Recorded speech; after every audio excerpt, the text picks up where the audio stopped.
مين فينا ما يعرفش مغامرات كرتون جاكي شان؟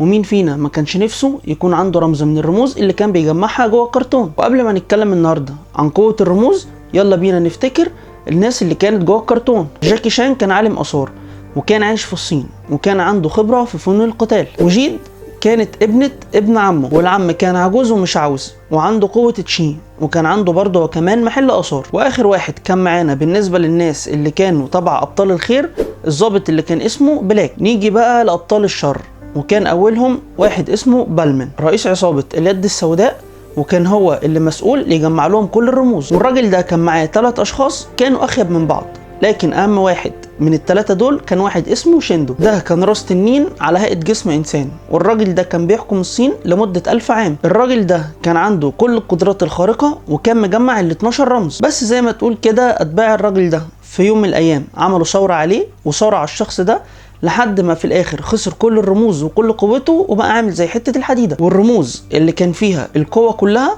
تم توزيعها حوالين العالم كله. عشان يكون بكده صعب حد يجمع الرموز دي كلها ويحرر او يحيي شيندو دوت من تاني. وطبعا كل الكلام ده مش هينسينا شخصية توهرو، الراجل الضخم اللي كان في عصابة اليد السوداء. بس توهرو سابهم عشان كانوا بيهزقوه كتير وبيتريقوا عليه، وسابهم وراح لفرقة الخير اللي هي تبع جاكي شان عشان يتهزق اكتر مع العم، عشان برضه لسه غبي. هو في ايه؟ انتوا جايبيني هنا عشان تهزقوني ولا ايه؟ اول حلقة في حلقات جاكي شان كانت هي رمز الديك، بيدي لصاحبه قوة الارتفاع او ان هو بيطير لمسافة عالية، وده كان بالنسبة لنا كان اهم واحسن الرموز. دي زي ما قلت لك كانت بالنسبة لي اجمل قوة، لان بالقوة دي الواحد كان هينسى كل حاجة، المواصلات والزحمة وكل الكلام دوت. وجاكي في الحلقة دي قدر فعلا يحصل على الرمز ده، بس كان السبب البنت اللي معاه اللي اسمها جيد، لان هو في الحلقة دي ضحك على توهرو، لان توهرو كان معاه الدرع اللي جوه الرمز.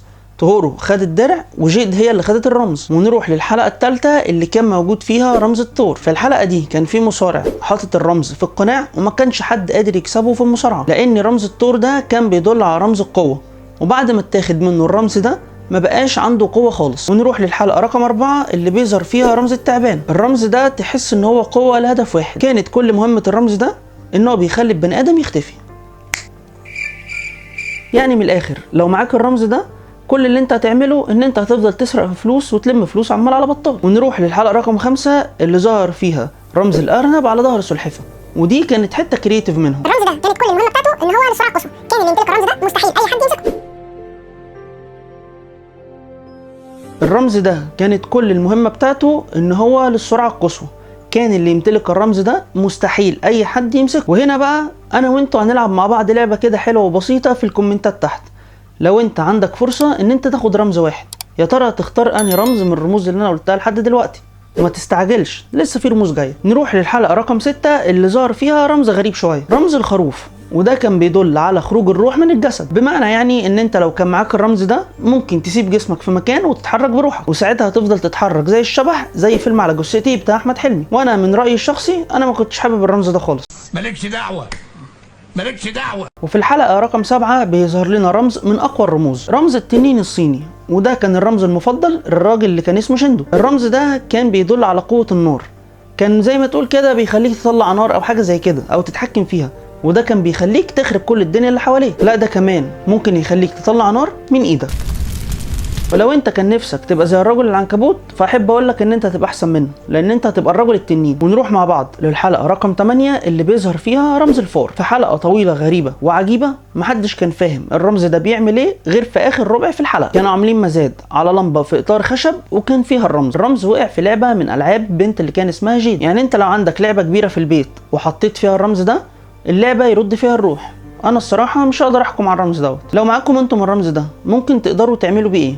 يا ريت تقولوا لي تحت في الكومنتات. نروح بقى للحلقه رقم 9 اللي بيظهر فيها رمز الحصان، وده قوته ما كانتش مفهومه في الاول. بعد ما جاكي اتسمى بالمن بدا جسمه يكون حجر، صباع في التاني لحد ما اتحجر بشكل كامل، وبالمن رفض يعالج جاكي. العجوز هنا بقى قدر يحل رمز الحصان وقدر يعرف قوته، وكانت قوته ان هو بيشفي ويطرد السموم، وقدر يرجع جاكي مرة تانية للحياة ويصحى جاكي بعد ما كنت فاكر ان دي الحلقة الاخيرة.